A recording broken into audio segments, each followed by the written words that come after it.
Hello, this is CK7 with a new round of commentary, this time from my third favorite, I believe, my third favorite villain tournament spin-off, the non-Disney villain tournament. So far this series has become pretty interesting, I will say. Although every now and then I might have a few issues, and I will explain that as the series progresses on. But this is still becoming a really interesting series, I will say. So let's begin with round one. We start off with Rasputin versus Nekron. Two villains we've already seen in the Disney versus non-Disney villain series. Everyone should be familiar with Rasputin, of course, because he's from Anastasia. And, of course, we have Nekron, who, for those y'all don't know, is the villain from Fire and Ice. Which, I may have mentioned this before in my Disney versus non-Disney villain commentary, but I don't care much for Nekron, to be honest. And Fire and Ice, I don't know, it didn't really appeal to me too much for the film.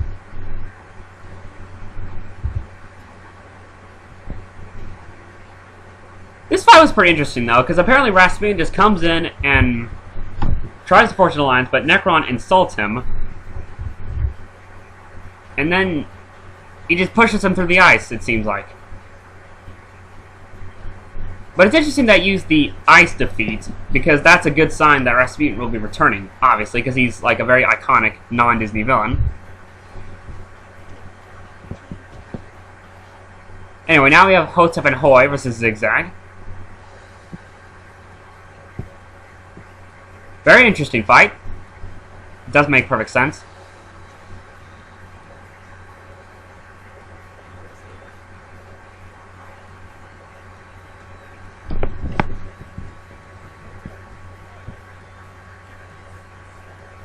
Very good use of sound bites, I'll have to say. To make it look like Ramesses is referring to Zigzag, you know. And it's nice to see Hotep and Hoi given more credit in this series. Because they are pretty awesome villains, even though they're only side villains in The Prince of Egypt.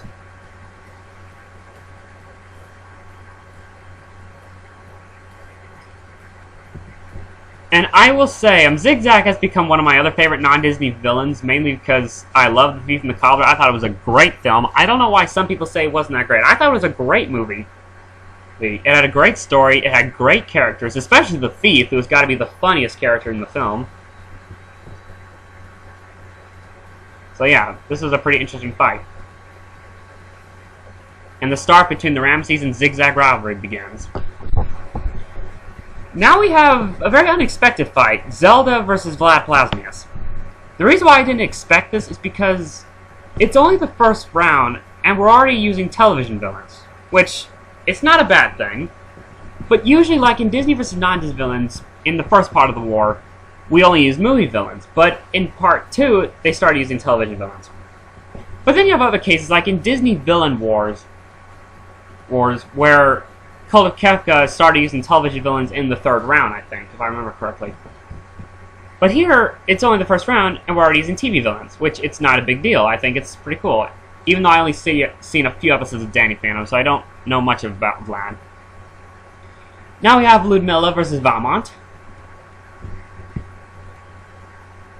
Let's say I don't have much to say about this fight, other than it was interesting. And like History Buff pointed out, I myself don't care much for Ludmilla. She's just I don't know, she just isn't that interesting of a villain, I guess.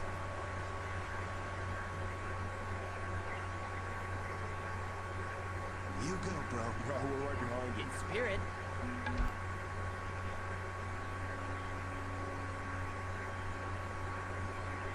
Yeah, I'm just kind of watching this right now, but, and like I said in my other commentaries, what am I trying to say? Oh yeah, I've only seen a few episodes of Jackie Chan Adventures, so when it came on, maybe. So I don't remember much. But from what I researched, that Toru, the big guy that just got thrown out, he becomes a hero at the end of the series. So yeah. And I'm guessing Valmont's plotline in this series will be pretty similar to his plotline in Disney vs. non-Disney, which so far is getting really good. And I figured that Ludmilla would lost because of how little footage she has, so...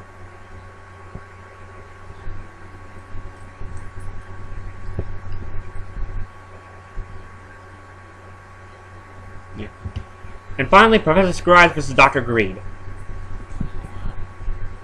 Nice to see Screw Eyes, because he's a pretty... In my opinion, he's kind of an underrated non-Disney villain. And I think We're Back, a Dinosaur Story was a great film. Besides the fact that, you know, it had dinosaurs and all that, and as y'all know, I have a passion for prehistoric animals. As for Dr. Greed, like I mentioned before, I've never seen the movie that he's from. The Fearless Four, I think is what it's called. And, like, I can't find any information about it online. Or maybe I'm just not looking correctly. Because I think it's titled under a different name, but in, like, a different language. So, yeah. That might be why I'm having a hard time finding it.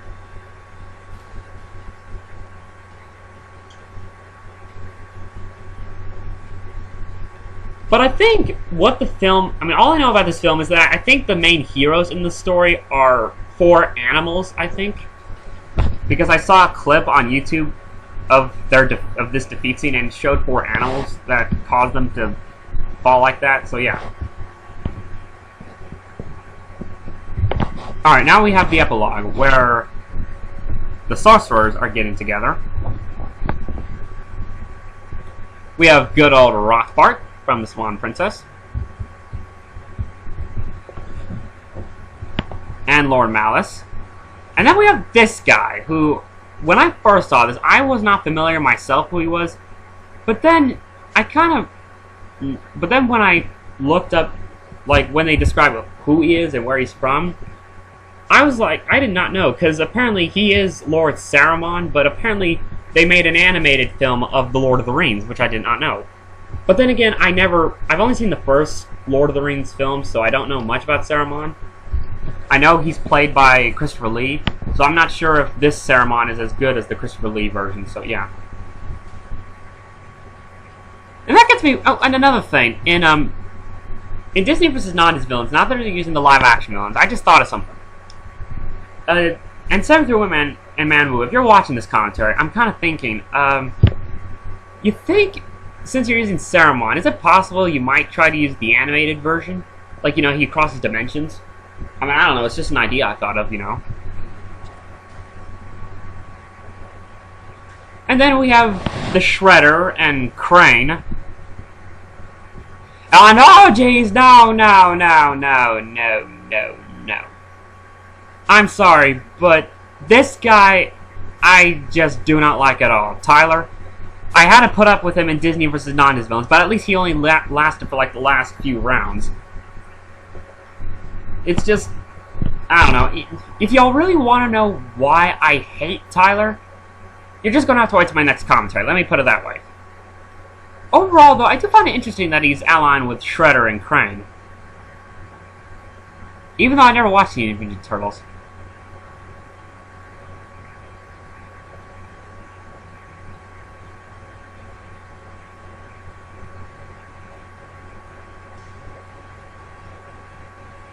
And then we have my all-time favorite non-Disney villain come out, Thrax. And who does he ally with? Yep, I thought this was total epic. You have 2 of what has to be some of the most awesome non-Disney animated villains of all time ally with each other. Thrax and Mach.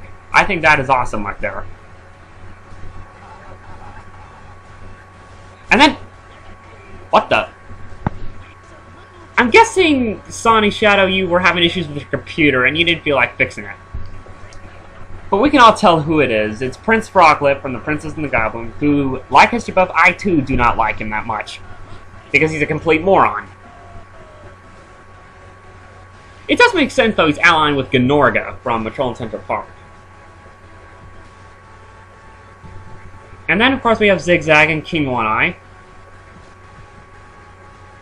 who plan to take action since Ramesses did not, accept their offer. And then, of course, we have Professor Screw Eyes, who apparently is working alongside the Nightmare King, which I did not see coming. But apparently you're going to give the Nightmare King some kind of a role in the series, which that could be interesting.